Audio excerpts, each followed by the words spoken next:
नामाच्या भावामध्ये, भगवंताच्या चिंतनाच्या भावामध्ये प्रपंचातल्या कोणत्याही विषयाने प्रवेश करू नये.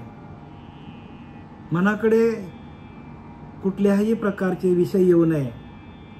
त्याच्यासाठी हा प्रवाह चालू आहे तुमचा आमचा. कारण आपण इथून ब्रह्मज्ञानाचा उपदेश सांगत असतो. ब्रह्मज्ञान जरी कळे उठा उठी तरी का होय हिमपुटी वेदशास्त्री. असं सहज जर ब्रह्मज्ञान कळलं असतं तर शास्त्रांचं भांडण आहे. तुकाराम महाराज सांगतात, तरी का होय हिमपुटी वेदशास्त्री. शास्त्रांमध्ये पण भांडणं आहेत.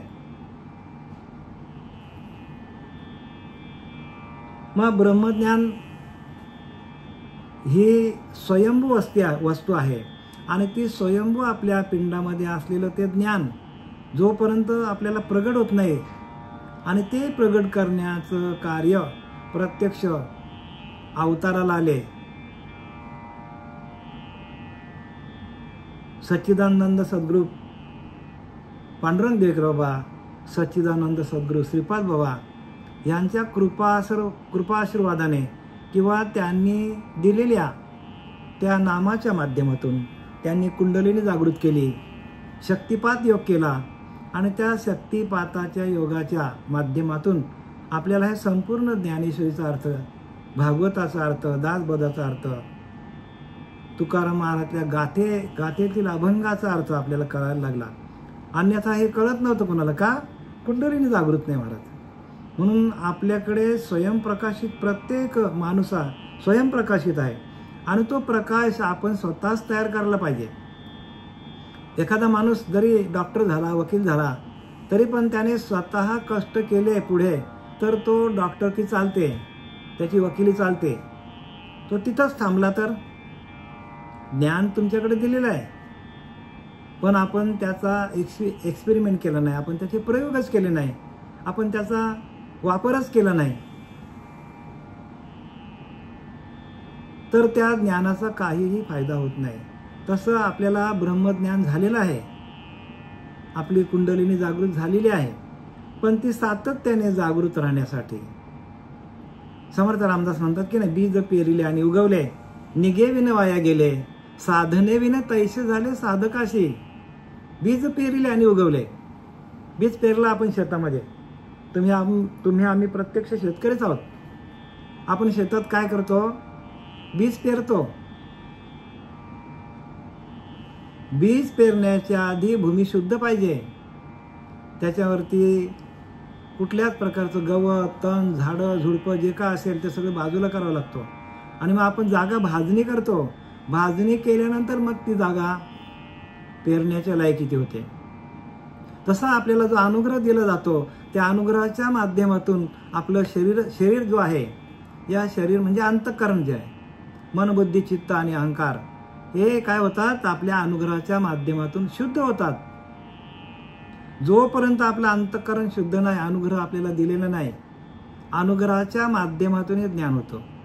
इतर पंथामध्ये अनुग्रह काय कोणालाच माहीत नाही. समर्थ रामदासांनी लिहिले की नाही, ज्याच क्षणी अनुग्रह दिला त्याच क्षणी मोक्ष झाला. म्हणजे किती त्याने महत्त्व दिलं अनुग्रहाला. आमचा अनुभव असा आहे की जोपर्यंत अनुग्रह नाही, जोपर्यंत ध्यान नाही, तोपर्यंत आत्मज्ञान होणार नाही. ज्ञान भरपूर असेल पण तो अंतकाळी आपल्याला उपयोगाला कुठेच येणार नाही.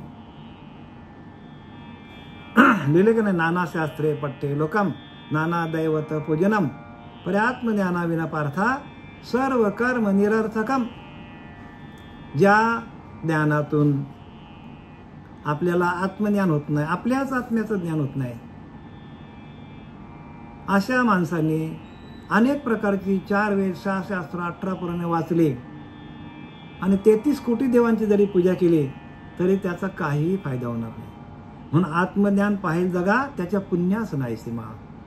आत्मज्ञान पाहिजे. आत्म्याशी एकरूप कसं व्हायचं? आपल्याच अंतरात्म्याचं भजन कसं करायचं? शुक याज्ञवैकल्य दत्त कपिल मुनी, शुक याज्ञवैकल्य दत्त कपिल मुनी, हरीशी जाणून हरीच झाले. म्हणून जाणे येणे खुंटीत झाले. बघा समर्थ रामदास सांगतात. शुक मुनीने काय केलं? अहो सद्गुरूंचं ज्ञान आहे, जोपर्यंत तसा सद्गुरू मिळत नाही तोपर्यंत हे ज्ञान होणार नाही. जगामध्ये जे काय चाललंय ते बाजारू आहेत लोक. ते बाजारू लोकांचं आपल्याकडे नाही जमणार आपल्याला ते. कारण बाजारू लोक काय करतात? त्यांचे साधक वाढत जातात आणि प्रबोधन करतात. प्रबोधनाच्या माध्यमातून अंतःकरणामध्ये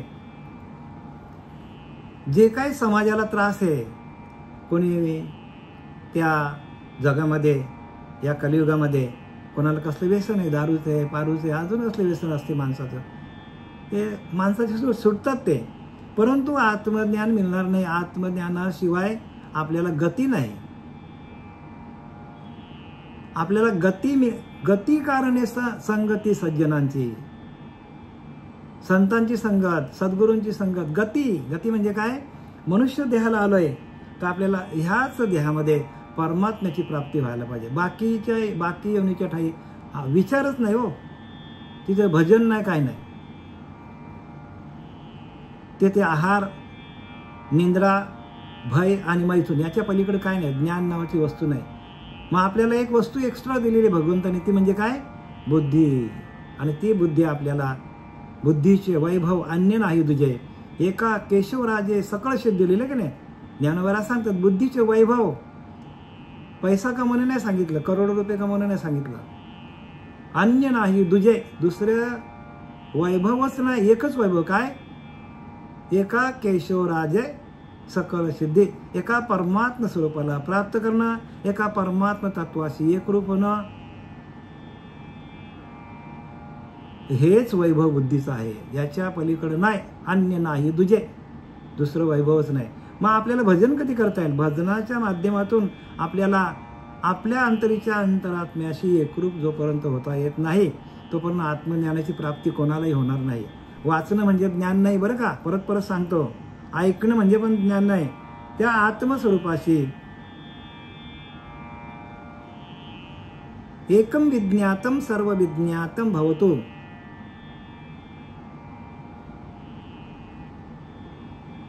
रामाने त्याच्या वशिष्ठ मुनींना प्रश्न केलाय की आता मी आत्मतत्वाशी एकरूप झालो, आता पुढे मी काय करू? वशिष्ठांचा उत्तर आहे बरं का, वशिष्ठ योग वशिष्ठमध्ये एकम विज्ञातम सर्व विज्ञातम भवतु. एक अंतरीच्या अंतरात्म्याला जाणलं, आता रामा तुला काही जाणायचं राहिलं नाही, विषय संपलेला आहे. तसं तुम्ही पण काय करा, तुमच्या अंतरीच्या अंतरात्म्याला जाणा. तोच तुमचा परमात्मा आहे, तोच तुम्हाला सगळीकडे नेतो, तोच तुम्हाला काय करतो, तोच तुमच्याकडनं भजन गाऊन घेतो, तोच तुमच्याकडनं मेहनत करून घेतो. तो गेला तर मग त्याचं भजन कसं करायचं, त्याच्याशी एकरूप कसं व्हायचं, हे ज्ञान आहे. ह्याच्या पलीकडे ज्ञान नाही बरं का. ह्याच्या पलीकडे जे ज्ञान असेल ते व्यापारी ज्ञान आहे. मग ते करायचं नाही का? ते करायचं का? शेवटीला आपल्याला भगवंताने आपल्याला मेहनत करण्यासाठी भूमी दिलेली आहे. मेहनत करता करता आपण भगवंताचं भजन करता यायला पाहिजे. कष्ट करता करता, कष्टे विना फल नाही, कष्टाशिवाय फळ मिळत नाही. पण कष्ट करता करता संतांनी काय केलं? संतांनी हेच तर केलं ना. कष्ट करता करता भगवंताच्या नामस्मरणामध्ये दंग राहिले आणि म्हणून ते जोपर्यंत चंद्र सूर्य आहेत तोपर्यंत त्यांचं नाम राहणार. आपलं काय, आपलं किती दिवस राहणार आहे? आज आपण गेलो तर उद्यापासून 13 दिवसानंतर सगळी विसरणार आपल्याला. मग संतांनी जे काय लिहून ठेवलं आहे तो प्रसाद आहे. क्षेत्र तिकडे आहे पण तीर्थ इथे आहे. आणि हे तीर्थ आपण रोज जर सेवन केलं सद्गुरूंच्या मुखातून बरं का, श्रीगुरूंच्या मुखातून आपण जर हे, श्रीगुरू तुम्ही बाहेर समजू नका बरं का. श्रीगुरू तोच असतो की जो जीवाचा आणि शिवाचा ऐक्य करून त्या परमतत्वाशी आपल्याला एकरूप करून त्याचं अखंड भजन चालू करून देतो, त्याला श्रीगुरू म्हणतात. जीव शिव ऐक्य करी तो सद्गुरू. आणि तशा गुरुच्या सान्निध्यात सातत्याने राहिल्यानंतर आपल्याला आत्मज्ञानासाठी कुठे बाहेर जायची गरज लागत नाही.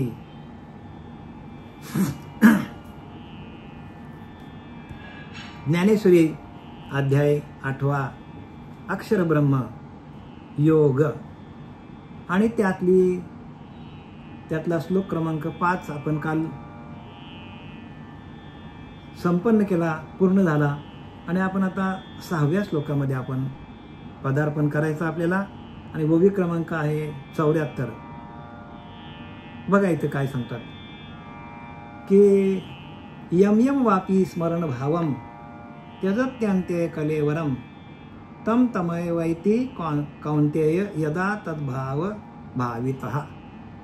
म्हणजे काय सांग अर्जुना, ज्या ज्या पदार्थाचे स्मरण करीत असताना, अंतसमयी शरीर सोडताना, ज्या ज्या पदार्थाचं, ज्या ज्या वासनेचं आपल्याला स्मरण राहील त्याच वासनेला आपण जातो. खालची उभी काय सांगते बघा, तरी जिते नि अवसरे आवडून जीवे उरे, मरणाचे निमेरे फार हो लागे, आणि मरणी जाय जे आठवे तो तेची गती ते पावे, म्हणून सदा स्मरावे मातेची तुवा. भगवंत सांगतो अर्जुनाला, तेवी जिते नि अवसरे म्हणजे जिवंतपणीमध्ये असताना माणसांच्या अंतःकरणामध्ये जसा भाव असेल, जशी वासना असेल, जसे विचार असतील आणि भगवंताचं भजन असेल तर भगवंत म्हणतो तुम्ही माझ्याकडे याल. पण ज्याच्या अंतःकरणामध्ये वासना असतील, अनेक प्रकारचे वाईट विचार असतील, तर त्या विचारांप्रमाणे मनःषष्ठानी इंद्रियानी प्रकृती स्थानी कर्षती. म्हणजे मन आपल्या 5 इंद्रियांना घेऊन काय करतो, दुसऱ्या देहामध्ये जशी वासना असेल तसा आपणच आपल्याला जन्माला घालतो. जशी वासना असेल तसा माणसाला जन्म आहे. म्हणून सदा स्मरावे मातेची तुवा. काय वॉर्निंग काय दिली आपल्याला, म्हणून अर्जुन म्हणजे कोण, आपल्याला सांगितलं बरं काय. म्हणून तुम्ही काय करा, सदा स्मरावे मातेची तुवा, सदोदित अहोरात्र अखंड ध्यान माझंच कर, माझंच चिंतन कर. भगवंत म्हणतो माझ्या नामाचं अखंड स्मरण केलं तर अंतकाली आपल्याला स्मरण होईल. आपण ऐन वेळेला आपण एखादी गोष्ट करायला गेलो तर आपल्याला जमतो का हो. साधा आपल्या व्यवहारातली गोष्ट घ्या, आपण एखादा चित्रकार आहे आणि त्याने चांगल्या प्रकारे चित्र काढलं, आपण पण तसंच काढायला गेलो, जमेल का आपल्याला. त्याने काय 1-2 वर्ष काहीतरी कोर्स करून त्याने तो चित्र बनवला, आपल्याला तसं चित्र काढता येणार नाही. मग त्याने 2 वर्षाची मेहनत आहे ती 2 मिनिटात काढून दाखवली. तसं आपल्याला आपल्या मनामध्ये ज्या ज्या वासना असतील त्या वासना आपल्याला घालून भगवंताचं जर आपण सातत्याने चिंतन केलं तर अंतकाली आपल्याला ताबडतोब आपल्याला मूळाधार चक्रापासून ब्रह्मरंध्रात जाऊन आपल्याला स्थिर होता येईल. या सगळ्या प्रक्रिया आहेत. भगवंताला प्राप्त करणं म्हणजे काय, भगवंताला प्राप्त करणं म्हणजे कुंडलीने जागृत होऊन आपण त्या ब्रह्मरंध्रात जाऊन स्थिर होणं. आणि मग तिथे गेल्यानंतर आत्मया परमात्मया परमसुख भेटी झाल्या, आत्म्याची आणि परमात्म्याची भेट होते आणि तिथं आपल्या वासना सगळ्या दूर होतात. जोपर्यंत ही प्रक्रिया आपल्याला जमत नाही तोपर्यंत केलेले कर्म सर्व निरर्थकम. जे जे आपण पूजा करू, जे जे करशी अनेक काही, नामा परते तत्व नाही. हकारुनी सांगे तुका, नाम घेता राहू नका. तुकाराम महाराज सांगतात, जे जे करशी अनेक काही, नामा परते, नाम कसं तत्वरूपाने आहे आणि ते नाम कुणीही कोणाला सांगत नाही, ते गुह्य आहे आणि ते फक्त या आनंद संप्रदायामध्ये आहे. बाकी पंथाचं मी नाव घेत नाही कुणाला, पण आनंद संप्रदायामध्ये आहे.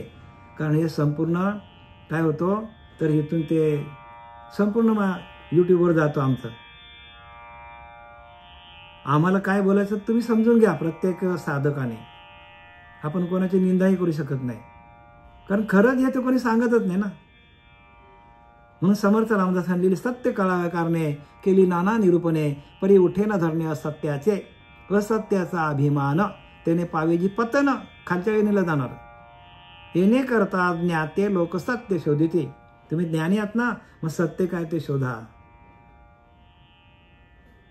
तेवी जिथे ने अवसरे आवडून जीवे उरे. जिवंतपणामध्ये असताना जी आवड तुमच्या अंतःकरणामध्ये निर्माण होते ते विषय वासना असतील. एखाद्याला मी काल सांगितलं, एखाद्याला मटण मच्छी खायची इच्छा झाली, मग अंतकाली आपल्याला असं वाटतं की मटण खायला द्यावं, कोणतरी चिकन खायला द्यावं. मग ती वासना राहिली, आणि वासना राहिल्यानंतर काय होतं तर ती पंच ज्ञानेंद्रिय आपली जे प्राण अपान व्यान उदान समान, हे 5 आपले प्राण आहेत. हे काय करतात, मनाला घेऊन आपली वासना असेल तशी दुसऱ्या शरीरामध्ये प्रवेश करतात. शरीर आपोआप तयार होतं वासनेप्रमाणे. भगवंत म्हणतो मी कोणालाही जन्माला घालत नाही, तुमची वासनाच तुम्हाला जन्माला घालतो. भगवंत काय करतो, भगवंत म्हणतो मी काही करतच नाही, मी निष्क्रिय आहे. माया सर्व करी, ब्रह्म काहीच न करी. बघा समर्थ रामदासाने लिहिलंय. कितीतरी तुम्हाला सांगण्यासारखं आहे, पण वाचन करा, पाठांतर करा आणि मनन करा. हो, मनन शिवाय नाही होत. आपल्याला बुद्धिमत्ता भगवंताने दिलेली आहे ना, ही भगवंताने दिलेली बुद्धी आहे. भगवंताला प्राप्त करण्यासाठी वापरा, आणि ती वापरण्यासाठी खरं जे गुह्य आहे ते गुह्य करण्यासाठी अंतःकरणामध्ये आपल्याला भगवंताचं अखंड चिंतन विठोबाचं असलं पाहिजे. अखंड चिंतन भगवंताचं असेल तरच आपल्याला कळेल. नाहीतर आपलं चिंतन नसेल तर मग आपल्याला भक्ती मार्ग नाही कळणार. जे आपण करतो आत्तापर्यंत, जे आपण पूजा अर्चा करतो, ती पहिली पायरी करू नये का, करा, ती पहिली पायरी आहे. पण आपल्याला मोक्ष मिळवायचा असेल, मुमुक्ष व्हायचा असेल आपल्याला, तर मग आपल्याला आत्मनिवेदन भक्तीपर्यंत जायचं असेल तर आपल्याला ध्यान करावं लागेल, श्री गुरुला शरण जावं लागेल, तरच आपल्याला हे ज्ञान कळेल. अन्यथा अंतकाली आपल्याला नाही जमणार. होय, कारण काय, वासना एवढ्या प्रबल आहेत की मोठ्या मोठ्या 60,000 वर्ष तपश्चर्या करणाऱ्या माणसाला तिने धुळीला मिळवलं, तर तुमची आमच्यासारखीची काय किंमत. म्हणून लिहिले काय, कलियुगी उद्धार हरीच्या नामे, हरीच्या नामातूनच उद्धार आहे. म्हणून नामा परचे तत्व नाहिरी अन्यथा वाया अनेक पंथ जाशील. जणी ज्ञानोबाला सांगतात, ज्या पंथामध्ये नाम नसेल, ज्या पंथामध्ये ध्यान नसेल, अशा पंथामध्ये गेला तर वाया फुकट जाशील सांगितलंय. ज्ञानोबाला सांगतात बरं का, 15 वर्ष लिहिलंय. नामा परचे तत्व नाहिरी अन्यथा. नाम कसा तत्व रूपाने आहे. वाया अनेक पंथा, कुठल्याही पंथामध्ये जाशील, ज्या पंथामध्ये नाम नाही, अशा पंथात गेला, ज्या पंथात ध्यान नाही, ज्या पंथात कुंडलिनी जागृत करत नाही, शक्तिपात योग आपल्याला करत नाही देहावर, वाया अनेक पंथा जाशील. झाले इतर पंथामध्ये जाशील तर तुमचा जन्म मरणाचा फेरा चुकवता येणार नाही तुम्हाला. आणि जन्म मरणाचा फेरा चुकवण्यासाठी हा आपल्याला नरदेह दिलेला आहे. आणि मरणी जाय जे आठवे तो तेची गती. आणि अंतकाली जे आपल्याला अंतकर्मी जसा भाव असेल तर त्या भावाला आपण काय होतो, त्या भावाला आपण मिळून जातो. म्हणून अर्जुनाला सांगितलंय 9व्या अध्यायामध्ये, तू मन हे मीची करी माझी या भजनी, प्रेम धरी सर्वत्र नमस्कारी मजे एकाते. तू मन हे मीची करे, तुझं मन आहे ना ते मला दे. आणि म्हणून काय केलं, अर्जुनाच्या रथाचे कासरे कोणी धरले, भगवंताने धरले. म्हणजे ते मनच सर्व जे काय कासरे आहेत, जे काय दोऱ्या आहेत रथाच्या, ते भगवंताने हातात घेतलं. मग जिकडे जिकडे भगवंत घेऊन जाईल तिकडे तिकडे बाण सोडायचा. आणि तो रथ जर अर्जुनाने हाकला असता तर युद्ध जिंकलं असतं का. तसं आपल्या मनाच्या मन आणि बुद्धी आपण भगवंताला अर्पण करता यायला पाहिजे.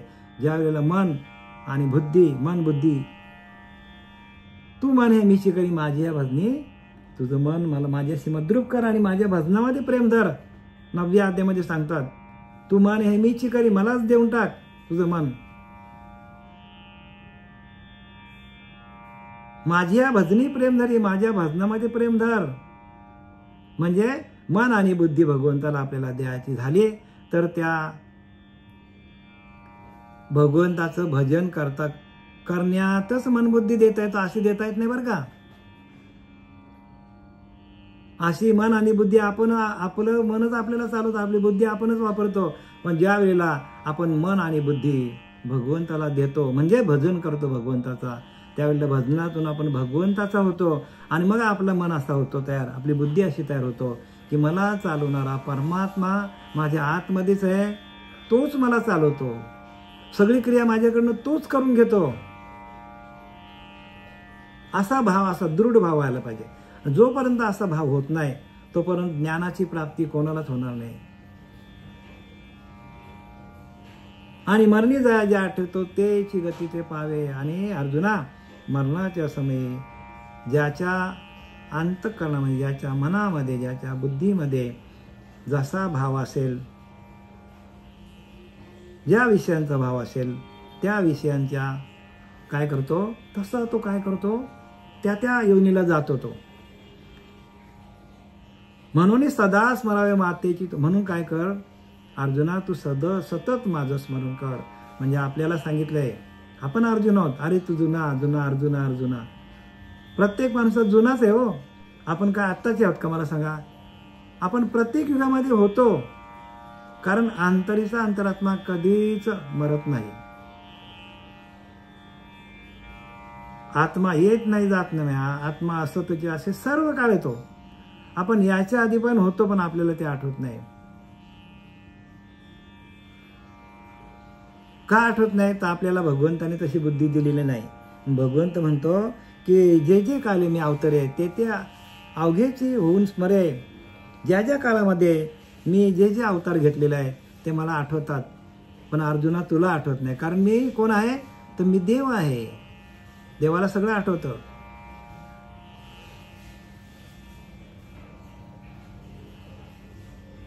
आणि आपल्याला ते आठवत नाही का, म्हणून तर अवतार घेऊन येतात. भगवंत अवतार घेऊन काय येतात, तर हे सगळं आपल्याला जे आत्मज्ञान आहे, आपण कसं राहावं, आपण धर्माने कसं वागावं, भगवताकार कसं व्हावं, आपण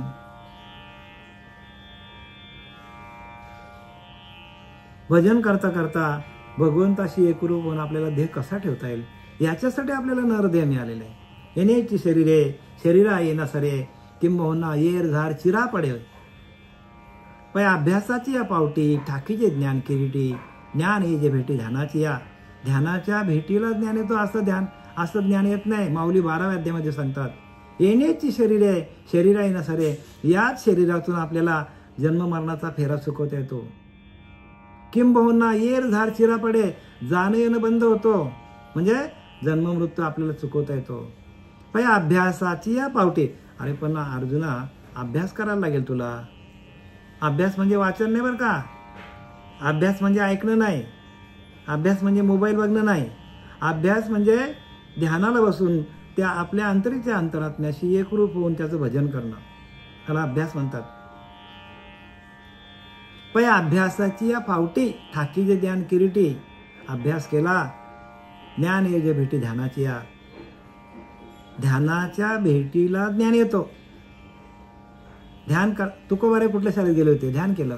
जनाबाई कुठल्या शाळेत गेली होती, मुक्ताई कुठल्या शाळेत गेली होती, गोरोबा काका कोणत्या शाळेत गेले होते, सांगा मला. सावतामध्ये कोणत्या शाळेत गेले होते. आपण त्यांच्यावर आज PhD होते का. स्वयंभू परमात्मा अंतःकरणात प्रगट झाला, आणि झालेल्या प्रगटीकरणातून त्यांनी जे स्वयंभू त्यांचे जे अभंग लिहिले, त्या अभंगावर आपल्याला निरूपण करता येत नाही. विचार करा. कीर्तन करताना फाटते माणसाची का. स्वयंभू परमात्मा येऊन यांच्या आतमध्ये बसला भजनाच्या माध्यमातून. ते भजन आपल्याला मिळालं, ओरिजिनल मिळालं पाहिजे बरं का. बाकी जे काय ते बाकी जे काय ते मंत्र आहेत, त्या मंत्रातून आपल्याला काय मिळणार नाही. मिळेल तसं एकदमच नाही असं, पण आपल्याला काय तर जन्म मरणाचा फेरा चुकवता येणार नाही.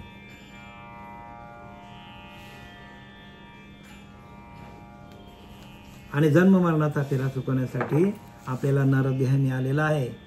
आणि तेवढं सोडून बाकी माणूस सगळं करतो, पूजा अर्चा करतो. म्हणून ज्ञान उत्तम, ध्यान मार्ग मध्यम सांगितले, पूजा मार्ग कनिष्ठम आणि तीर्थयात्रा अधम. तीर्थयात्रा काय कामाची नाही सांगितले.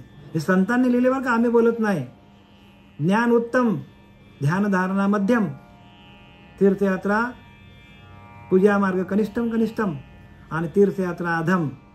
आता यातून तुम्हाला काय घ्यायचं तुम्ही घ्या. ज्ञान घ्यायचं, ध्यान घ्यायचं. आपल्याला सावध केलंय संतांनी, पण तरी आपण सावध होत नाही.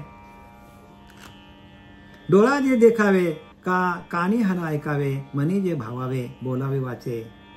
ज्ञानोबा सांगतात की डोळ्यांनी जे पाहावे किंवा कानाने जे ऐकावे, मनाने जे चिंतावे अथवा वाचेने जे बोलावे. म्हणजे काय सांगतात, त्या आत बाहेर आघवे, मीच करून घालावे, मग सवी काल स्वभावे मीच आहे. ते हृदयात भासणारे व बाह्य दृष्टीला दिसणारे सर्व मीच आहे असे समजावे, मग सर्वत्र मीच आहे असे तुला सहज दिसेल. सगळीकडे मीच भरलेला आहे. अर्जुना मी नसे ऐसे कवन ठाऊ असे, परी प्राणियाचे दैव कैसे, माते न देखती. मलाच बघत नाही हो, मी सगळीकडे ओतप्रोत भरलेला आहे. मी फक्त मंदिरातच नाही बरं का, मी सगळीकडे. अनुरानुया ठोकळा तुका आकाश एवढा. अनुरानुया ठोकळा तुका आकाश एवढा. जे गगना होनी जुने, जे परमाने होनी साने, जयाचे सान्निध्याने विश्व चाले. ज्ञानोबा सांगतात, जे गगना होनी जुने, आकाशापेक्षा जुना, म्हणजे आकाशाला तो कवीत धरतो. एवढं व्यापक तत्व आहे ते. आकाशाला कवीत घेतो. आता आपल्याला आकाशाचीच खोळी कळत नाही, मग परमात्मा किती व्यापक असेल. जे गगनाहुनी जुने, म्हणजे गगनापेक्षा, गगनाच्या आधीचं, जे परमाणुहुनी साने, म्हणजे परमाणु आपला एवढसा अंश आहे परमाणु, त्या परमाणुपेक्षाही लहान आहे. जयाचे सान्निध्याने विश्व चाळे. आणि असं व्यापक आणि सूक्ष्म असलेलं परमात्मा, त्या परमात्म्याच्या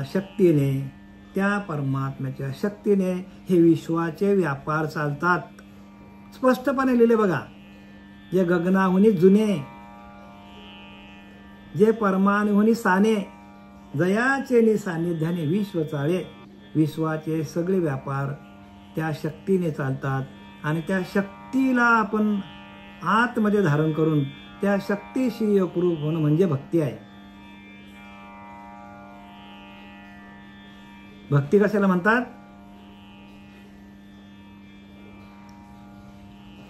जी शक्ती, गॉड म्हणजे काय? जीवडी गॉड. गॉड म्हणजे जी म्हणजे जनरेट, ओ म्हणजे ऑपरेट आणि डी म्हणजे डिस्ट्रॉय. ही जी शक्ती आहे, आपण ब्रह्म विष्णू महेश म्हणतो त्याला, ती शक्ती आहे. आणि ती शक्ती काय करते? या संपूर्ण विश्वाला काय करते? निर्माण करते आणि त्या विश्वाला चालवते आणि डिस्ट्रॉय पण तीच करते. जी म्हणजे जनरेट, ओ म्हणजे ऑपरेट आणि डी म्हणजे destroy. That is called God. त्याला आपण त्याला देव म्हणतो. पण इंग्लिशमध्ये व्याख्या किती सोपी करून सांगितली बघा. जी शक्ती आपल्याला निर्माण करते देहाला, जी शक्ती आपल्याला चालवते आणि जी शक्ती आपल्याला डिस्ट्रॉय करते, जेथून हे प्रगट आहे. रामदास स्वामी सांगतात, जेथून हे प्रगट आहे आणि ज्या सत्तेवर ही चालते आणि जेथे जाऊन ही आटे, ते झाले ते ज्ञान झाली या फिटे. भ्रांत्या ज्ञानाची, आपला भ्रांत निघून जातो. कशाला जास्त अभ्यास करायचा महाराज? इथं काय सांगितलं? जेथून हे प्रगट आहे आणि ज्या शक्तीवर सगळं चालते आणि जेथे जाऊन हे आटे,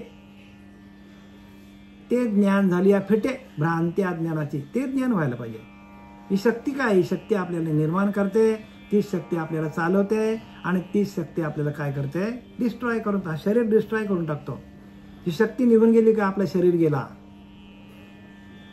मग आता पूजा कसली करायला पाहिजे आपण सांगा? त्या शक्तीची पूजा करायला पाहिजे.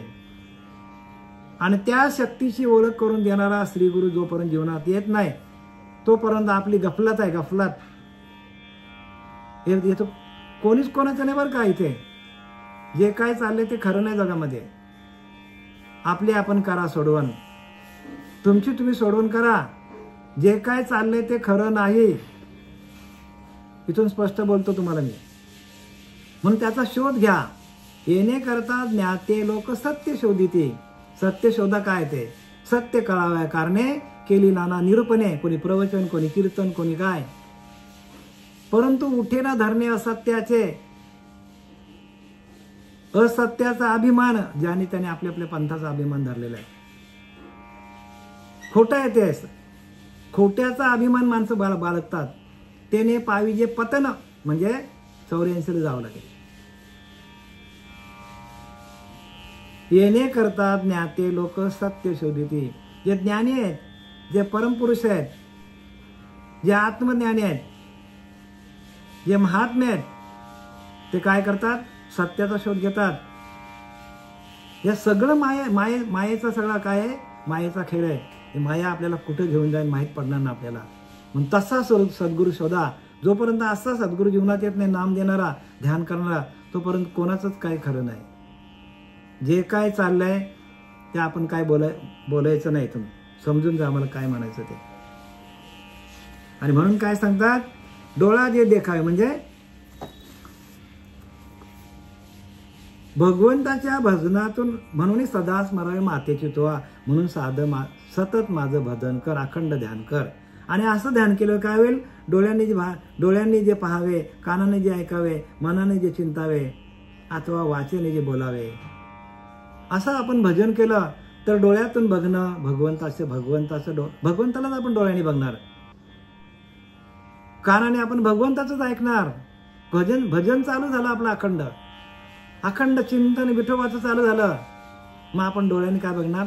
भगवंतालाच बघणार. कानाने आपण भगवंताचंच ऐकणार. मनी भावे जे भावावे, बोलावे, वाचेतून पण आपण भगवंताचं चिंतन करणार, भगवंताच्याच लीला गाणार आपण. पण कधी? म्हणून सदा स्मरावे मातेची तुला. जर माझं सातत्याने स्मरण केलं तर अर्जुना तुला कुठल्याही प्रकारचा त्रास होणार नाही. तुझं आपोआपच भजन चालू होईल. तुला काय बोलावं, काय ऐकावं, काय द्यावं हे तुला सांगायची गरज लागणार नाही. आणि खरोखर बरं का, ज्या वेळेला माणसाचं भजन चालू होतं, ओरिजिनल भजन बरं का, ओरिजिनल नाम चालू होतं, ओठ नाहले, कंठ नाहले, जिव्हान रटे राम, हमारा राम जप कर हम बैठे आराम, अशी ज्या वेळेला अवस्था होते त्यावेळेला आपोआपच चिंतन होतो आणि आपली बुद्धी व्यापक होते. परमात्मा व्यापक आहे हो, परमात्मा एकाच ठिकाणी नाही आहे. आणि त्या व्यापकतेला जाणं म्हणजे भक्ती आहे. आणि ते व्यापकता कोण देणार आहे? तर श्री गुरु ज्या वेळेला आपल्या डोक्यावर हात ठेवतात आणि तुपाची पेरणी करतात आणि ते नाम दिलं जातं, त्यावेळेला आपल्याला देहाचा पूर्ण विसर पडतो. आणि एकदा का देहाचा विसर पडल्यानंतर जे सुख आहे, आत्मसुख आहे, त्या आत्मसुखामध्ये आपण आपोआपच रममान होतो. आपण आपोआपच रममान होतो. हे जसं एखाद्या दुकानामध्ये चांगल्या प्रकारची मिठाई मिळाली तर आपण आपले पाय तिकडेच धावतात, चांगली लागतं मिठाई म्हणून जातो म्हणून. एकदा नाही, 10 वेळा नाही, आयुष्यभर तिथंच जातो तो. तसं आपल्या आत्म्याशी आपण रममान झालो आणि आपल्या आत्म्याशी एकरूप झालो आपण. आणि आपल्या आत्मानंदाशी आपण एकरूप झाल्यानंतर जे सुख मिळतो, आत्मानंद, म्हणून त्या सुखासाठी देव वेडावला, त्या सुखासाठी भगवंत वेडावला जातो.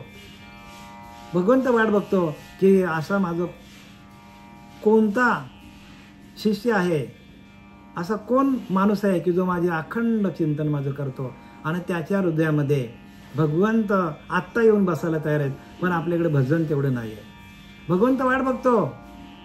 भक्ता घरी भजन कीर्तन त्याची वाट पाहे रघुनंदन. भगवंत वाट बघतो, पण असा चिंतन करणारा, अखंड चिंतन करणारा जगामध्ये एखादाच माणूस भेटतो. म्हणून आस्थेच्या महापुरी रिगतात कोट्यावरी, परी प्राप्तीच्या पहिलं तरी विपायला रिघे.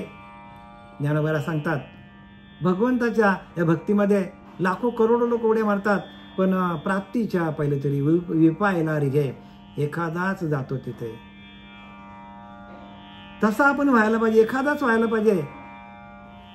जो एखादा निघतो ना, ते एखाद्यामध्ये आपली गणना असली पाहिजे. एवढे आपले आतोनात श्रम असले पाहिजे भगवंताच्या भजनामध्ये. त्यात बाहेर आगवे मीची करून घालावे. ते हृदयात भरणारे व बाह्य दृष्ट्याला दिसणारे सर्व मीच आहे, असा भाव होतो भजन करता करता की बाहेर दिसणारे जी वस्तू आहे, जे आपल्याला दिसतं डोळ्याने, त्या प्रत्येक वस्तूमध्ये तो परमात्मा भरलेला असं दिसलं पाहिजे. आणि म्हणून तर नाथांना त्या गाढवामध्ये परब्रह्म दिसला, कुत्र्यामध्ये परब्रह्म दिसला, चिमणीमध्ये परब्रह्म दिसला. हे कशासाठी? कारण त्यांचं अंतःकरण तसं झालं. तुका म्हणे अंगी व्हावे ते आपण तरीच महिमान कळवे. म्हणजे आपलं अंतःकरण ब्रह्ममय झाला. हृदय अंतःकरण ब्रह्ममय झाला. अंतःकरणामध्ये अखंड चिंतन विठोबाचं चालू झालं तरच आपल्याला पुढचं ज्ञान होणार आहे. नाही तर आपण अलीकडेच राहणार. आणि अलीकडे राहिल्यानंतर आपला लक्ष जर तिथपर्यंत पोहोचला नाही आणि आपण अलक्ष्याकडे लक्ष जर आपण घातला नाही, जिथं आपल्याला लक्ष तिथपर्यंत पोचत नाही, जर तिथपर्यंत आपला लक्ष पोचलं नाही तर आपण 84 लक्षात घ्या बरं काय बोलतो ते. म्हणून तुका म्हणे लक्ष लक्षुनी अंतरे तोच वारकरी पंढरीचा. काय सांगतो तुकोबाराया? कुठला वारकरी सांगतात? तुका म्हणे लक्ष लक्षुनी अंतरे, जो आपल्या अंतरीच्या अंतरात्म्याचं ध्यान ठेवून अखंड चिंतन करेल, जो श्वास जातो येतो तो वारकरी सांगतात. तुका म्हणे लक्ष लक्षुनी अंतरे तोची वारकरी पंढरीचा. काय ही पंढरी? आत्मा हा विठ्ठल नांदतो केवल पांडुरंग तुकोबाऱ्या सांगतात. मग आपण संतांच्या वचनावर आपण राहत नाही, आरूढ होत नाही. संतांनी जे काय लिहिले तुमच्या आमच्या हितासाठी लिहिले. जगाच्या कल्याणा संतांच्या विभूती आहेत या. देह कष्टविती परोपकारी. देहाला त्रास देतात का? तर प्रत्येक जीवाचा आत्मकल्याण व्हावा एवढ्यासाठी त्यांचा देह असतो. अर्जुन आयशे झालिया मग न मरिजे देह गेलिया. न वाचले पटापट. अर्जुन आयशे झालिया मग न मरे देह गेलिया. मा संग्राम केलिया. भय काय तुझं? बघा अर्जुनाला केवढं धारिष्ट दिलं बघा. आता काय सांगतात? असं जर तुझी भक्ती झाली अर्जुना, तू माझ्याशी एकरूप झाला, तू मद्रूप झाला, माझंच भजन केलं, तर अर्जुना आयशे झाली मग न मरिजे देह गेलिया. अर्जुना असं जर तुझं भजन झालं, तू जरी मेलास तरी तुझा देह जाईल, पण तुला चालवणारा जो अंतरीचा अंतरात्मा आहे तो माझ्या आत्मतत्वामध्ये विलीन होईल. भजनाच्या माध्यमातून आत्मतत्वामध्ये विलीन व्हायला पाहिजे. आत्मा हाच आपला ईश्वर आहे. आत्मतत्व हाच आपला काय परमात्मा आहे. जीव परमात्मा दोन्ही बैसुनी एका आसनी जयांच्या हृदयभूमी विराजते. बघा जीव आणि परमात्मा हे दोन्ही एकाच आसनावर बसतात आणि जीवाची आणि शिवाची भेट होते. आत्म्याचे आणि परमात्म्याचं मिलन होतं त्यावेळेला ही अवस्था आहे सगळी. आणि जोपर्यंत ऐशी अवस्था न जोडता पार्था जे ते सर्वता दुःखच आहे. जोपर्यंत आत्म्याचं परमात्म्याचं मिलन होत नाही तोपर्यंत ऐशी अवस्था न जोडता पार्था. किंबहुना सोय जीवात्मया लाह तेतो जे होय तया नाम सुख. ऐशी अवस्था न जोडता पार्था. जे त्याची सर्वता दुःखच दुःख आहे. जोपर्यंत जीवाचं शिवाचं मिलन होत नाही, आत्म्याचं परमात्म्याचं मिलन होत नाही, तोपर्यंत जे करणार आपण ते आपल्याला दुःखदायक होणार आहे. म्हणजे कुठल्याही पंथात असू दे बरं का, ज्या पंथात जीवाचा आणि शिवाचा ऐक्य करून दिला जातो अशाच पंथाचा आपण काय करायला पाहिजे? अवलोकन करायला. अशाच पंथाचा आपण सातत्याने संपर्कात पाहिजे. आणि याच्या व्यतिरिक्त जे काय आपल्याला शिकवलं जातं ते आपल्याला जन्म मरणाचा फेरा चुकवता येणार नाही. मग जायचं नाही का? कारण जाण्यासाठी शिल्लक पाहिजे. आपल्याकडे शिल्लक नाही. मग कुठल्या तरी पंथामध्ये जाऊन या देहाची शिल्लक हळूहळू वाढते. आणि एकदा का शिल्लक वाढली का तुम्हाला दिव्य दृष्टी दिली जाते. पण जोपर्यंत विरळा जाणे लिहिले की नाही ज्ञानवार सांगतात विरळा जाणे म्हणजे एखादाच. मग त्या एखाद्यामध्ये आपण एखादा असलं पाहिजे. कठीण परिश्रम करायला पाहिजे. यत्न तो देव जाणावा. यत्न करायला पाहिजे. प्रत्येकाने प्रयत्न करा, यत्न करा. श्री गुरु सांगतील त्याप्रमाणे चला. जय हरी. आपला वेळ जास्त झाला. शेवटची वेळ घेतो. ऐशा अर्जुना झालिया मग न मर्जी देह गेलिया. असा अर्जुना जर तुझं झालं, तुझं भगवान माझं भजन अखंड केलं, तुझ्या मनाने, तुझ्या चित्ताने, तुझ्या बुद्धीने अखंड भजन केलं, देहामध्ये असलेलं रोम रोम तुझं भजन करायला लागलं, तर एका वेळेला कोटी मंत्र बाहेर, एका वेळेला 3.5 कोटी आपल्या रोम आपल्या अंगावर आहेत, 3.5 कोटी भजन करतात एका मुमेंटला. मग तुमचं भजन झालं किती? असं जर झाली अवस्था, तर मग अर्जुना ऐशे झालिया मग न मर्य देह गेलिया. तू काय मरणार नाही जर तुझा देह गेला.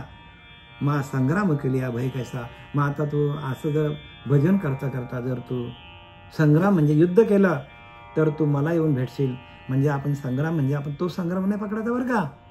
आपल्या अंतःकरणामध्ये असलेले जे विषय आहेत, त्या विषयांना जिंकून आपण इंद्रिय आपल्या ताब्यात घेऊन त्या इंद्रियांच्या द्वारे आपल्या आत्मस्वरूपाशी एकरूप होऊन जर आपण भजन केलं, तरच आपण संग्राम जिंकला, म्हणजे युद्ध जिंकला. विषयांना जिंकणं, त्रिगुणांना जिंकणं, अहंकारांना जिंकणं म्हणजे आपल्यासाठी युद्ध जिंकणं आहे. झालेली सेवा आपले सच्चिदानंद सद्गुरू पांडुरंग देवकर बाबा, सच्चिदानंद श्रीपाद बाबा, रामदास बाबा, नारायण बाबा, नाना बाबा यांच्या चरणी समर्पित करीत आहे. पुंडलिका वरदे हरी विठ्ठल श्री ज्ञानदेव तुकाराम पंढरी.